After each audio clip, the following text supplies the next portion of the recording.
सभी भक्तों को श्री शिवाय नमस्तुभ्यम हर हर महादेव। 27 अगस्त यानी कि कल पुत्रदा एकादशी है।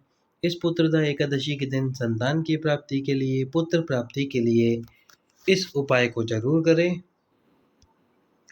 ये उपाय अभी इसलिए बता रहे हैं क्योंकि आप अभी से ही 2 बेलपत्र ढूंढ कर रख लीजिए। यदि आसपास में आपके बेलपत्री का वृक्ष है तो बेलपत्र तोड़ कर रख लीजिए। नहीं है तो फिर यदि आसपास में कहीं हो या घर पर ही बेलपत्र हो तो तोड़कर उनको फ्रिज में रख लीजिए। क्योंकि यदि शाम को उपाय बताएंगे तो शाम को उपाय बताने पे आप शाम को बेलपत्र तोड़ेंगे और वो बेलपत्र महादेव स्वीकार नहीं करेंगे, क्योंकि महादेव केवल और केवल 12 बजे से पहले टूटे हुए बेलपत्र को स्वीकार करते हैं।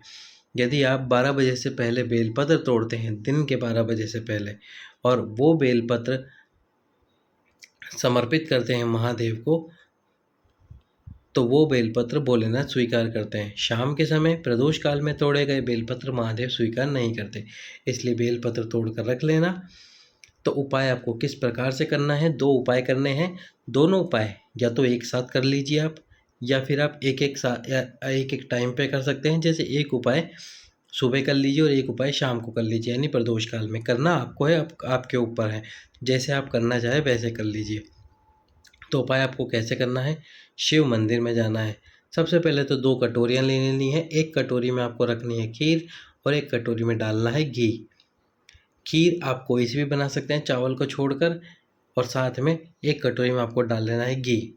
एक लेना है दीपक लंबी बाती का, जिसमें डालना है आपको घी, और 2 बेलपत्र लेने हैं। सबसे पहले शिव मंदिर में जाना है, भगवान शंकर जी के सम्मुख में वो दोनों कटोरियों को रख देना है, संतान प्राप्ति, पुत्र प्राप्ति की कामना करते हुए। उसके बाद में आपको दोनों बेलपत्र समर्पित करने हैं भगवान शंकर के शिवलिंग पर। बेलपत्र समर्पित करते समय ध्यान रखना, उनकी डंडी आपको विपरीत में रखनी है, इस बात को भूलना नहीं। दोनों बेलपत्र समर्पित कर दो। उसके बाद में आपको जाना है भगवान शंकर की चौखट पर, यानी कि भगवान शंकर का जो द्वार है उस पर। वहाँ जाकर जो द्वार है उस द्वार पर एक आसन लगाकर बैठिए और आपके सीधे हाथ पर जो दीपक आप लेकर आए हैं उस दीपक को प्रज्वलित कर दीजिए, यानी कि जला दीजिए, प्रज्वलित कर दीजिए। उसके बाद में दीपक प्रज्वलित करने के बाद खड़े होइए।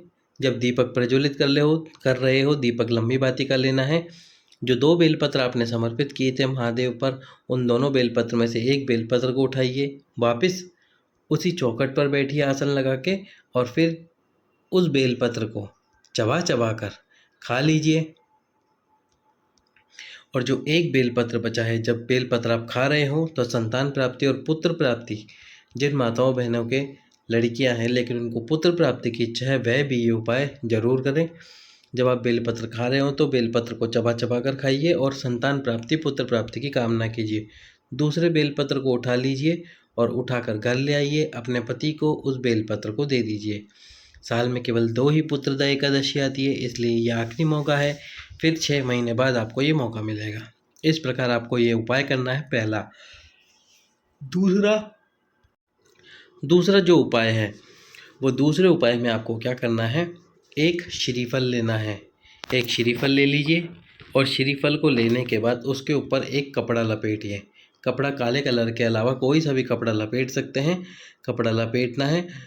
कपड़ा पूरे नारियल पर नहीं लपेटना, केवल जो उसका बीच वाला हिस्सा है, जैसे मूली का धागा आप लपेटते हो उस वाले इतने ही कपड़े की चौड़ाई लेना, ज़्यादा चौड़ा कपड़ा ना लेना। उसको 5 बार या 7 बार उस श्रीफल पर लपेटिए, संतान प्राप्ति की कामना करते हुए, पुत्र प्राप्ति की कामना करते हुए। उसके बाद में शिव मंदिर जाना है। यदि माताएं बहनें ये उपाय कर रही हैं तो शंकर जी के पास में, शिवलिंग के ऊपर नहीं, पास में उस नारियल को रख देना है। और जब नारियल को रखो तो संतान प्राप्ति की कामना करो। साथ में आपका नाम और गोत्र बोल दीजिए। यदि नाम आपको पता नहीं हो, गोत्र पता नहीं हो, क्षमा कीजिए, गोत्र पता नहीं हो, तो केवल और केवल नाम ही बोल दीजिए आपका, और आपके पति का नाम बोल दीजिए। यदि माताएं बहनें नहीं जा सकती कि नारियल वाला उपाय करना है, तो फिर आप अपने पति को भेज दीजिए। पति जब ये नारियल रखे, नारियल रखने के बाद अपना नाम बोले और अपनी पत्नी का नाम बोले।